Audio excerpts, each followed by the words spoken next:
Hey everyone, Jonathan Bailor here. And I got to tell you, I am uniquely excited for today's show because I remember years ago, reading a book. And in that book, I found a quote. And that quote said, for the vast majority of people, being overweight is not caused by how much they eat, but by what they eat. The idea that people get heavy because they consume a high volume of food is a myth. In fact, the in fact is not there. I added that. In fact, eating large amounts of the right food is your key to success. And those words written by today's guest, who is the wildly successful New York Times bestselling author, Dr. Joel Fuhrman, really was formative in not only my life, but also my professional work. So today I'm so excited to welcome the author of the wildly successful and inspirational book, Eat to Live, as well as Super Immunity, as well as The End of Diabetes, Dr. Joel Fuhrman. Welcome to the show. Oh, thanks so much, Jonathan. Great to be here and be part of this today. Well, Dr. Fuhrman, I wanted to have you on the show because, one, I'm a little starstruck because I'm a fan of your work, but really the seminal point that I have derived from your work and that I think is so critical is this idea of what I call therapeutic doses of nutrition and how eating more but smarter is actually the key to health, which is so different than just saying eat less of a traditional American diet. Is it not? Well, that's exactly right. Telling people to eat less food and cut back on calories and weigh their food is essentially a formula for failure. And number two, as people fail repeatedly, the process of losing weight and gaining it back again and losing weight and gaining it back again actually changes the structure of the fat stored in the body and makes losing weight in the future more difficult, and actually takes out certain fatty acids from the fat storage and puts back more saturated fat in the body and the fat that's stored in the body, increasing the risk of both heart disease and diabetes and cancer even. So it's actually not only is it doesn't work, it's actually dangerous to follow conventional methods. And Dr. Fuhrman, the key then, the alternative is really, instead of being told to eat less, we need to eat more, but not just of Twinkies and ding dongs and ho-hos, but more of the most nutrient dense foods we can find, correct? Right. We have to restore the degree of nutritional normalcy, to reduce the oxidative stress, free radicals, advanced glycation end products called AGEs. In other words, I'm giving examples of the toxins that build up in our tissues. And as those toxins build up in our tissues and cause inflammation, the body, stores fat, can't get rid of its fat, and it drives an addictive drive to overeat. And you can't control your appetite and you can't control your weight unless you get healthier, lower the levels of free radicals, and advanced glycation end products through eating a higher amount of high nutrient foods that allows the body to be permeated with antioxidants and phytochemicals and certain nutritive factors that normalize tissue and actually normalize fat storage, so you're not going to become overweight either. In other words, it's almost impossible to become overweight when you're eating a diet predominantly of nutrient-rich foods, because obviously it's not normal to store the degree of fat. It's almost pathologic. It's almost like a tumor on the body that's the result of eating improperly that allows people to get so overweight. Well, and that is such a profound distinction, Dr. Fuhrman, of this idea of, one, we need to a slim body ensues. Like, first, you must have a healthy body, and a healthy body will naturally pursue a slim body. That is such a paradigm shift from the traditional. It's almost we're told to fight our body, like to rip nutrition and calories out of it and to deprive it of things. And what we're talking about here is fundamentally the opposite. It's an uplifting. It's a healing, correct? Well, that's right. I mean, when you think about it, is that the American diet is dramatically nutritionally deficient, causing an entire population of sickly people. So when you look at a normal person in America, when you do scientific studies on normal people, they're not normal people. We're studying a population of sick people that are nutritionally deprived. In other words, what's a normal white blood cell count on a blood test for your doctor between 5 and 10? That's not normal. That's average range of sick people go between a 5 and 10. A healthy person gets a white blood cell count closer to 3, outside of the normal range. I can give you one example after another, but they're studying sick people who don't eat properly. All the Americans, they consider 66% of Americans overweight. That's because they just determined that a BMI of 25 and above is overweight, and it has to be overweight to be above 25. Well, all long-lived societies have BMIs below 22. 85% of our population is overweight, not 66%. That's just an artificially determined number to make us all not look as overweight as we are. The point is that nobody has to have heart attacks and strokes. You don't have to get cancer. We have a population where everybody in America, over 90% of people, get put on blood pressure medication, cholesterol drugs, diabetic drugs by the age of 60. That half of our population of all ages has taken drugs. By the time you're over the age of 60, you're taking multiple drugs. Everybody in America develops heart disease, dementia, strokes, overweightness. It's totally unnatural. It's totally avoidable. And people think it's normal, natural, and even genetic because that's what they're told and because everybody else is sick like them. Dr. Fuhrman, what do we do about this? I mean, you hit the nail on the head when you said this. It seems like there's an inevitability. Like it's just a matter of time until you get these diseases. But these diseases have clear causes, and these diseases, it's been demonstrated repeatedly through your work and through other people's work that when we have a healthy body, the body, just like a healthy body, is less likely to get the flu or to get any other kind of illness because it's healthy. It is also dramatically less likely to get these diseases. So how do we change this model that is so broken? Well, obviously, you're not going to get the model change from the powers that be. In other words, there's too much economic power, political, social, and economic power. And also, besides the fact that the drug industry and the food industry and controls the airways and the government and who lobbyists and advertisers controls the minds of, besides the fact that it's a difficult enemy and Monsanto and it's a difficult, road to hoe against all that. The major issue here is that unhealthy foods are powerfully addicting, and it takes over people's ability to make logical and rational decisions because now their decision making about what food to eat is based on feelings and emotions that are protected by the primitive brain's desire to continue the foods they're addicted to. So most people they've lost their keys to the bank. They can't even think about this rationally because they're just trying to protect their addiction any way they can. Oh, I don't like vegetables where do they'll be thinking of all kinds of excuses. I travel too much. I'm on the road. It's too difficult. I don't have time. It's too expensive. I get weak if I eat this way. They come up with one excuse after the other because they're addicts trying to maintain their diet style. And most diet books appeal to the masses who want to hear something positive about maintaining their addiction. So the point is that we have to re-educate society, and it's happening. Luckily, I had the opportunity to get my own television show on PBS, and literally, it's been such a blessing. I've literally was thousands, maybe even millions, who know of this work now. Obviously, I've sold more than 1 million books, so it has to be millions that know of it if they've read the book they purchased. But in any case, the point is, it's growing.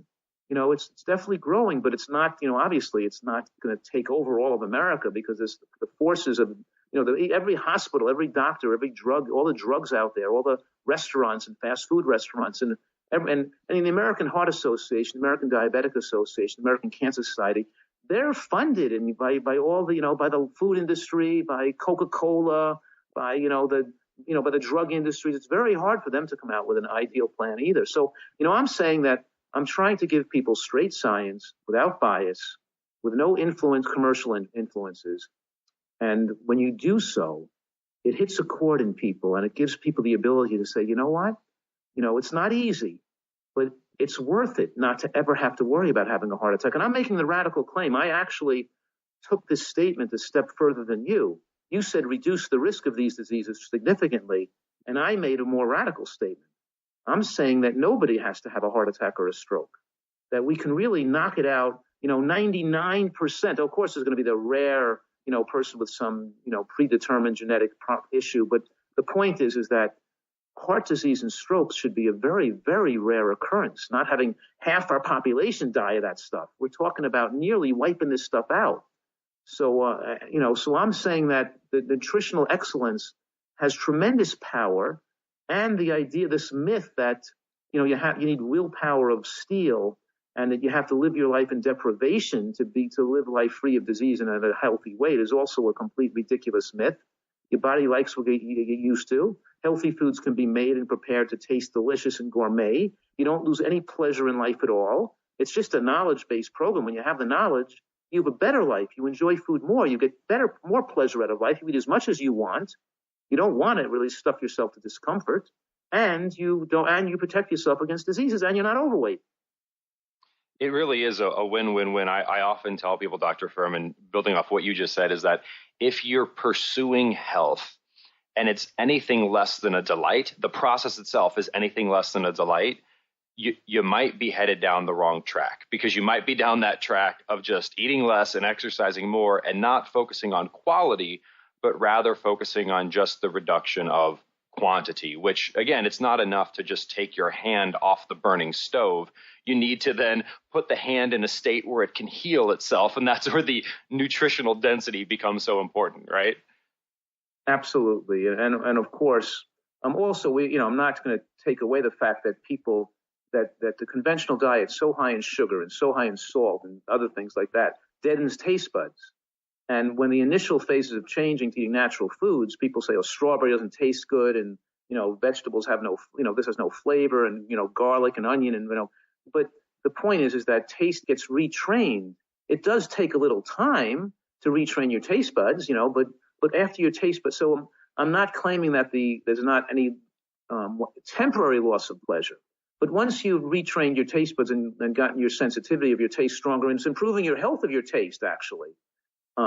And you also learn how to prepare foods this way, then there is absolutely no loss of pleasure, and actually an increase in pleasure and enjoyment of food. But people got to give it a chance, is the point I'm making. Well, and Dr. Fuhrman, what are we to do also? We live in a culture which can try to be very, very black and white. For example, there is what I consider to be a false dichotomy sometimes when people say plant foods are healthy and animal foods are unhealthy. Because even from a nutrient density perspective, right, like if we were to look at refined grains versus a grass-fed beef liver with no hormones, no nothing, certainly there are really nutrient-dense sources of energy and nutrition, both deriving from the animal kingdom as well as the plant kingdom. And there are horrible sources of nutrition and calories from both the animal kingdom and the plant kingdom. Like if you've got your dwarf GMO, Monsanto-ized corn, versus a wild-caught Alaskan salmon. What are your thoughts on this? What is sometimes posed as a dichotomy, like all plants are healthy, all animals are unhealthy? Well, it's this. Now you're getting into a complicated scientific issue. So it's complicated. We can deal with some of those complications, discuss some of those issues right here and now. And a few of them are this: the American diet right now is 26% of calories from animal products and 62% of calories from processed food, which is really just junk food. I don't even call it food. It's but it includes white rice and white bread and oils and sugar and cookies and crackers and rice cakes and breakfast bars and chips and pretzels and edible products, not food. Right. Yeah. So that's 62%. Now, obviously, that 62% of junk should be as low as possible, and the 26% of calories from animal products is too high to allow people to live a life free of heart disease and cancer. So we have to reduce animal products significantly. And we can discuss what level of animal product consumption would still not raise the hormones that increase cellular replication and growth that promote cancer to make the eating animal products safe. We can discuss that. But right now, Americans eat more than double the amount of animal products, and switching to a healthier or more naturally raised animal product isn't going to solve that issue, because a diet that's too high in high biological protein raises a hormone called IGF-1, insulin-like growth factor 1, which is the major hormone producing a high rate of breast cancer and prostate cancer. So it's not really whether the hormones are fed the animals. It's the hormones the body we produce in response to our body into eating all that animal products. So first of all, I do want people to eat less animal products. I'm not saying they should have to eliminate it. And we have to recognize that the nutrients that are lacking in the American diet that's causing all these problems are predominantly the antioxidants and phytochemicals that are found in plant foods that are not found in animal products anyway.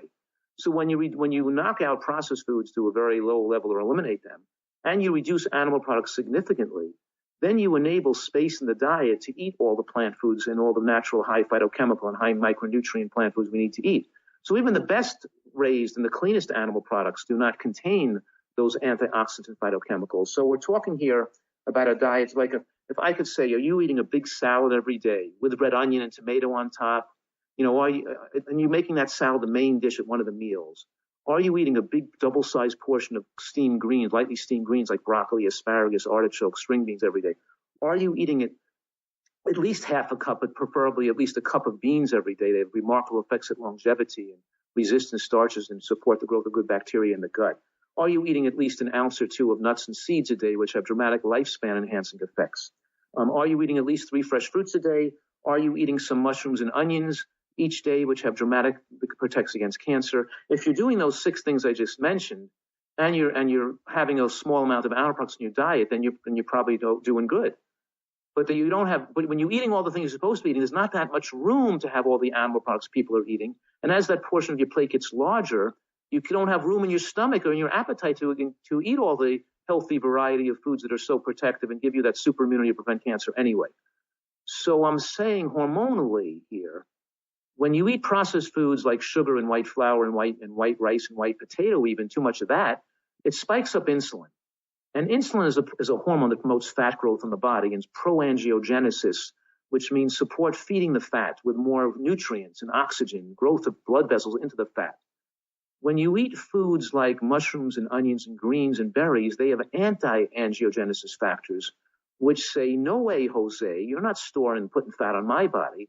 Forget the calories in, calories out. It doesn't let fat grow when you eat a lot of these foods because they're angiogenesis inhibiting, and they don't produce and they don't raise insulin significantly enough to promote fat growth. Now, when you eat too much animal products, so we're talking about here about something like a paleo diet, where some of these paleo advocates are advocating people eat 60 to 80% of their diet from animal products. Then you're raising insulin-like growth hormone to high levels. That's growth promoting, fat promoting, angiogenesis promoting, promotes cellular replication, and is cancer promoting. We see that every society that raises animal products to higher levels, and we see more rates of breast cancer, and as they cut it back, we see lower rates. So the point is that yes, the animal products you choose to eat should be those that are cleanest. And unfortunately, the farm-raised fish is probably the most chemically polluted animal product we can eat out of all of them. And obviously people think all fish is good. So it's very hard to get fish that's clean enough in today's polluted world. And obviously we can't get, wild salmon is not available to feed all the masses that want to eat it anyway. There's not that much wild salmon around. But if we could get that cleanly, that would be a preferred source, but it's probably, but nevertheless, the question is how much animal products, and when you get the clean ones, would be permissible. And I'm saying that level is somewhat less than 10% of total calories in your diet, as opposed to the 26% we see that Americans eat today, and certainly much less in Atkins diet, Dukan diet, paleo diet. All these popular diets that appeal to people's love affair with animal products are feeding people too many animal products that can't afford people the opportunity to give them the degree of protection against heart disease, strokes, dementia, and cancer that I'm claiming we can give people. Well, and Dr. Fuhrman, certainly the points around eating being a zero-sum game is something that really resonates with me, and it is an issue I've had sometimes with, again, if our goal here is eating substances that contain the highest levels of micronutrients and the most healing profiles of macronutrients that are required to support life, and also minimizing the intake of anti-nutrients and things which can cause the body to not be able to utilize nutrition properly. I'm curious about your take on grains, and specifically they are a plant food, but certainly when we talk about getting clean sources, Clean sources of meat can become a challenge. Clean sources of fish can become a challenge. Obviously, clean sources of grains can become a challenge. And we all know, I think we all know, individuals who do eat predominantly a plant-based diet, but they eat so much starch that they're still taking in sub 3 servings of vegetables per day because, again, they're using that starch to crowd out those more nutrient-dense options. How can we help with that? And the starch isn't clean. It's been genetically modified. It's been dwarfed and all these kinds of crazy things. How do we help with that? Right. I call them vegetarians. Well, look, I coined a word, and that word is nutritarian. Now, that means a nutritarian means a person who understands that we're in control of our health destiny, that getting disease is not luck, and that we have to aim towards meeting our body's micronutrient needs with both the amount and diversity, and leaving no pegs no unfilled holes, not filled with a peg. In other words, we have to make sure we're not missing anything. We want to have nutritional completeness, and I call that comprehensive micronutrient adequacy. And that means a little more thought into, so nutritional science has made dramatic exponential advances in recent years. And I'm saying that this science has enabled us to support the use of natural foods in a way, in a balanced way, to afford us tremendous opportunity to live longer than ever before in human history. And let's get a whole bunch of people on board on a nutritarian program. And instead, there's so much diversity and differences in the way people are eating. And I'm saying, well, look, there's a lot of, though, acceptable factors here that anybody can agree with. And the more people we move towards this nutritarian approach, the more we're going to improve the health of our country, lower the cancer rates, lower the heart attack rates, lower healthcare costs, improve our our deficit in our country, reduce the dependency on, so we have so many sick people, there's no way our society with so many sick living, so many of the years of life being ill can be supported. We're too unhealthy. And it puts people in prisons. It takes away their opportunity in life. It holds people in poverty because of poor nutrition affecting the brain, causing aggressive behavior, causing lack of attention and the ability to work. And we're talking here that nutrition is destructive. Poor nutrition is destructive to our society's future and has taken our society down the wrong tubes. So yes,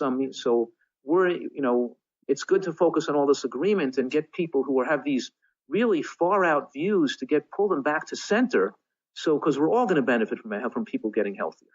Well, and that pulling back to center and focusing on what we agree on and what is almost unarguable. For example, some of the things we've talked about here, like the most nutrient dense plants in the world, that is not, at least I believe, and I think you show with your scoring systems, that's not arguable. You just divide micronutrients, divide them by the number of calories, and you see that there are nutrient dense vegetables and fruits, and that no grain in the world can really touch the nutrient density of clean vegetables and clean fruits. And we have these fibrous, nutrient-rich whole food fats like avocados and cocoa, and we can pursue things like wild-caught fish and nutrient-dense, clean meats, and that these, like, in some ways, you can just use math to demonstrate that these are the most nutrient-rich sources available and provide the most of what the human body requires and the least of that which is either optional or detrimental. And it seems like that is the foundation, and that it can certainly be customized, but if we just had that foundation in place, it seems like we would be so much better off. Well, that's right. The foundation has to be, and I'm making it clear here. I don't put clean caught fish or raised meats as the foundational food. They're not foundational foods because the foundational foods is the vegetables, because people are already eating those enough meats and they're eating too much of that. They need to cut that back. The foundational food is obviously the plant foods, and that, because we're talking here about, when people say, I look at the animal products more as condiments or flavorings or add small additions. But nevertheless, the point about grains is well taken, and that people eat most of their grain intake as flour. And as you finally grind the grain down to a smaller and smaller particle, it increases its glycemic effect, and that has the body which raises more insulin more. So even whole wheat flour, even whole wheat pastry flour, which is even more grind more finely than whole wheat flour, has an insulin-promoting effect in the body, and you wouldn't want to make that food 11 servings a day, whether the old USDA pyramid used to have it.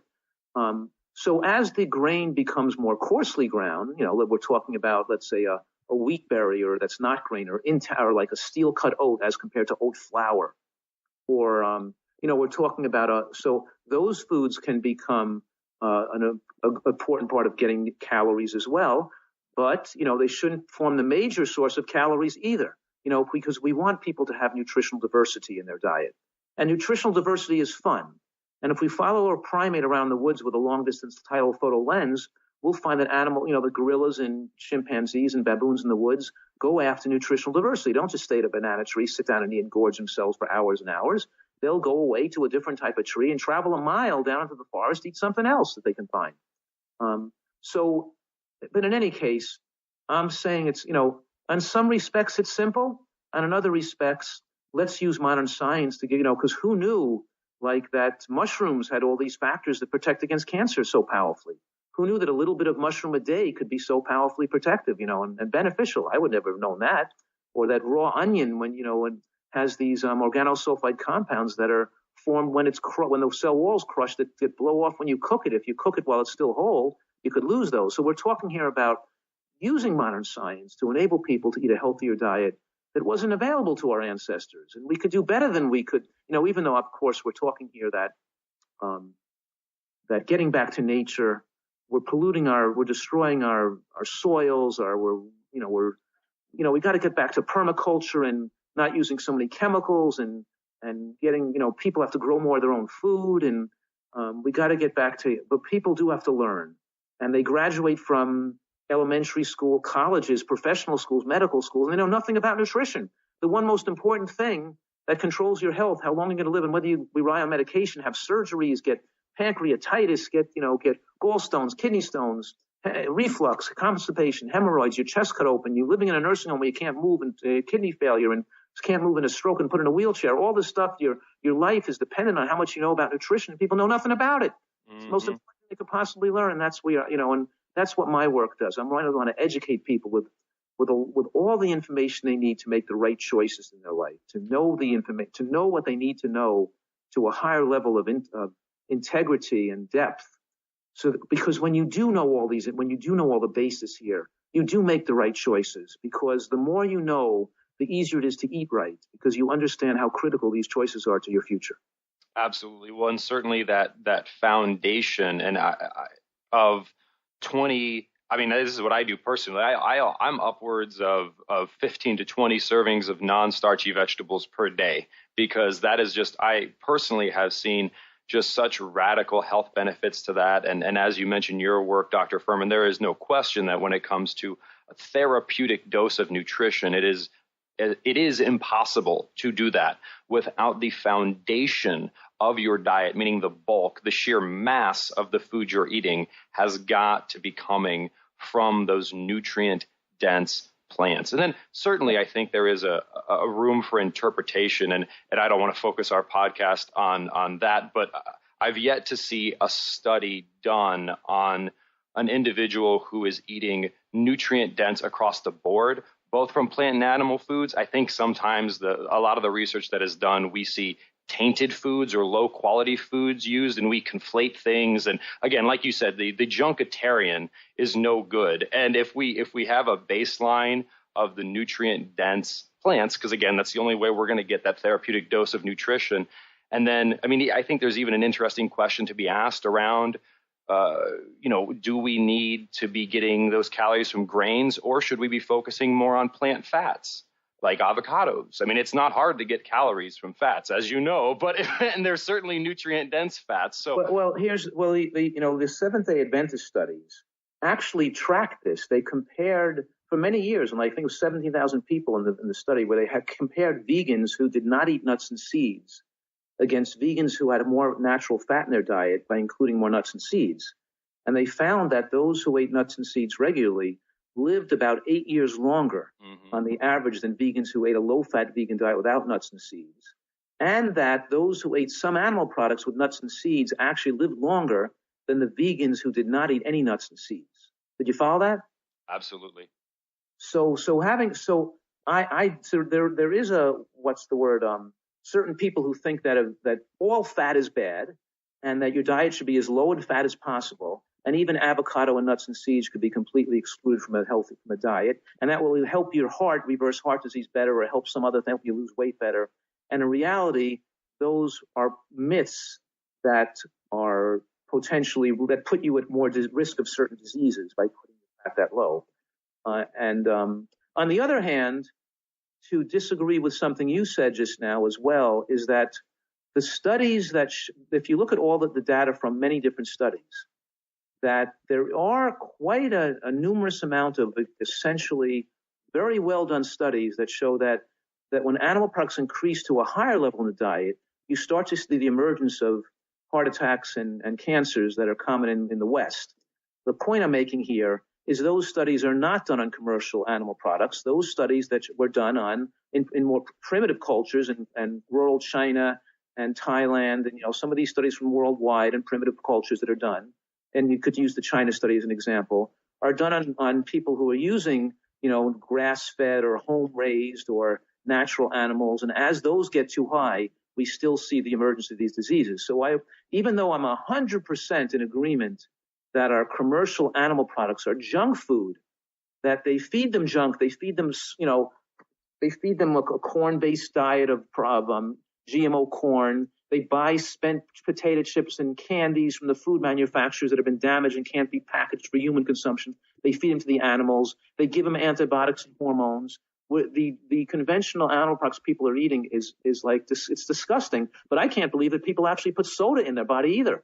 I can't imagine my whole life taking a glass of chemically sweetened chemicals and throwing it down my throat into the one body you're given, and in one body you have. I just can't figure people out. They'll put anything in their body, But and certainly fascinating with the studies mentioned is also, again, it's the thing. I think it's wonderful to have this focus on the nutritional diversity and nutritional density, because like even citing the China study as an example, some people walk away from that work hearing the message, all plant-based foods are good for you and all animal-based foods are bad for you, when the single highest correlation shown in that study was between starchy plants correlating with a higher incidence of heart disease. And of course was a correlation, so it really didn't prove anything. But again, one of the things I really appreciate about your work, Dr. Fuhrman, is that focus on getting away from these polarizing statements and more focusing on the science, which just says eat more of that which the body requires and less of that which is optional or detrimental. And that can come from a diversity of sources. Right. And of course, when we're looking at studies, we have to, obviously this is my career. I've, dedicated my career to this, and I've probably carefully reviewed more than 10,000. I don't know whether it's closer to 20,000, but certainly more than 10,000 studies on this subject. And I'd have to say the preponderance of evidence is overwhelming, and nutrition shouldn't be that controversial. It's only controversial when people have a predetermined agenda to protect. And then they're going to look to see if they can manipulate the data or find some study that supports their position. When you review everything with a logical and scientific mind, I think that this nutritarian approach, which I'm kind of like advocating and also codifying to a degree, I'm saying to you, well, here's the parameters, what makes for the healthiest diet, and giving people some really careful guidelines. Well, then they can move in certain directions, but saying too far out from this. We want to move in the right direction, not the wrong direction. So, but at this point, I'm saying here that the preponderance of evidence is overwhelming, and in a French court of justice of people who are, didn't have a predetermined bias or some agenda, we would see that it's not doesn't have to be that the position is so polarized. Absolutely, I think there is so much here to be hopeful and celebrated in these common denominators. And sometimes I just shake my head, because in some ways I think it's human nature to demonize our differences and to focus on why aren't you exactly like me versus, there are these common threads, which, to be very clear, we can certainly do a lot of things to improve our health and to be robust, where to demonize the absence of perfection can often scare people away from doing anything. So certainly appreciate your work to help people move more towards, and millions of people to move more towards a diet high in that which you need to heal the body, and less of that which is either optional, not required, or frankly detrimental. So what's next for you, Dr. Fuhrman? I mean, you got a lot of stuff going on. What's the next big thing we can expect from you? Well, I'm really excited about the opportunities I've had to affect so many people. And as you can imagine, I mean, what a blessing when you have hundreds of people's emails telling you that how much they've reversed their heart disease, off their blood pressure medication, got rid of their diabetes. So, on my End of Diabetes book just came out and actually got to the New York Times bestseller list even the first month. So that's been very exciting. I just filmed this last week a new pledge fundraising show for PBS, not a show, but a new pledge event for PBS.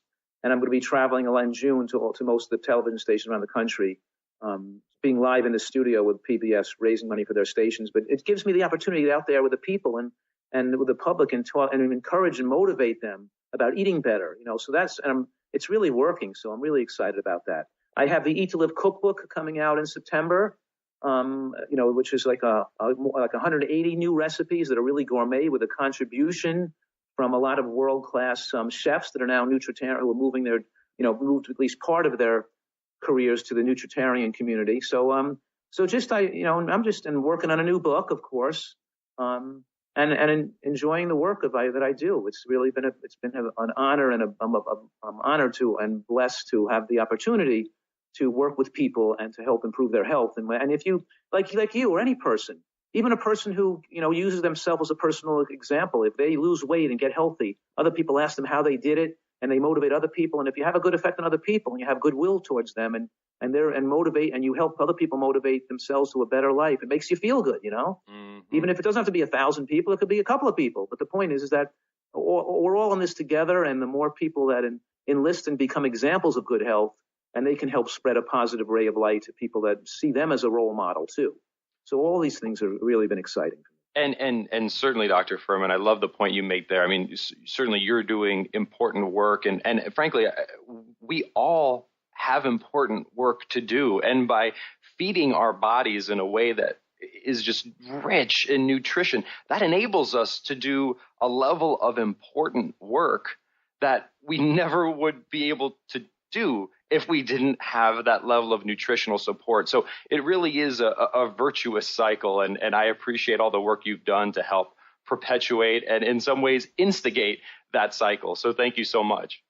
Oh, you're welcome. And how do you like the word nutritarian? Oh, I do. I like the word nutritarian, and I'm always talking about nutrient density and nutritarian, that which focuses on what you must eat to support health, and making sure you never eat anything that crowds those things out. To me, right. that is on par with the quote from you that I started the show with. So I think that you kind of just voiced the whole philosophy in that short sentence. You said you eat enough of those things. That's right. So you don't crowd out. That's exactly right. Whatever you just said, that was it. well, maybe we can jointly put a T-shirt together, and we can. Well, Dr. Fuhrman, it's been an absolute pleasure, and I hope we can have you back on the show. And folks, certainly do check out. There's a plethora of resources out there. The book of Dr. Fuhrman's, that's my personal favorite, is Eat to Live. Just New York Times best-selling dominance, as well as he's got super immunity, he's got End of Diabetes, and you can learn all about all of his great work over at drfuhrman.com, and his last name is spelled Fuhrman. So Dr. Fuhrman, thank you so much for joining us. It's been a pleasure, and I hope we can have you back. Thanks, Jonathan. Enjoyed it too. Thank you. Listeners, I hope you enjoyed today's show as much as I did. And remember, it's definitely not about starvation. It's about eating smarter and exercising smarter and living better. Talk with you soon.